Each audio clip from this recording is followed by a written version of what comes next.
Mantle is the whole part. It's basically the part from the head, the back of the head, to the tail. So it's most of the body. And it was 8 feet long in this thing. It weighed about 1,100 pounds, just under 500 kilos.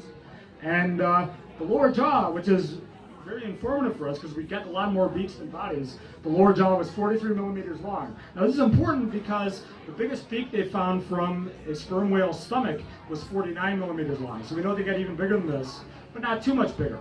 So probably there are no squid that are, half the size of the Empire State Building. That's a pretty safe bet.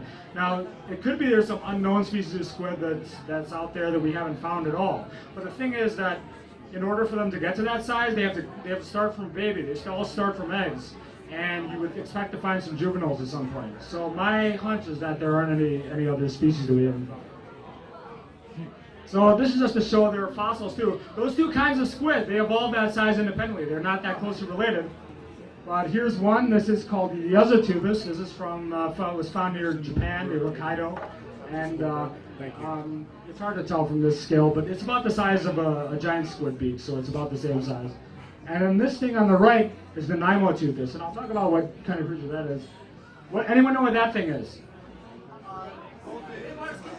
Hey, there you go. It's the vampire squid from hell. That's actually what the name means. The Latin name is Vampiroteuthis infernalis, which means vampire squid from hell. So it's now some of you, if any of you are aware of the protests and everything that have been happening over the last year, the vampire squid has become kind of an unofficial emblem for a certain bank, which I will not name, and out of concern for lawsuits. But a lot of the protesters have used the vampire squid, and a columnist said, well, the vampire squid, this bank is like a vampire squid, it's drawing blood from humanity.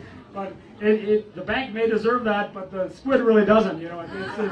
It's not a vampire at all. I think it was just called that, one, because it has that blood red color, and two, because it has that kind of a cloak look. There's a fin going around the arms that makes it look like it's wearing a cape, like Dracula. And so that thing, just for reference, that's not a big squid. It's about a foot long. But they're a remnant of a group that used to be really diverse. They're the last species surviving from that, live in a really deep ocean. But there used to be a kind that lived around here, actually, in North America, in Kansas and Manitoba and Canada. They sometimes find this piece. This is the kind of the remnant, the internal shell of a squid that the muscles and fins attach to. That's that thing on the left. And that's a fossil that they find, and in a vampire squid that's a few inches long, some of these fossils is about 6 feet long. So they think the whole animal was probably like 20 feet.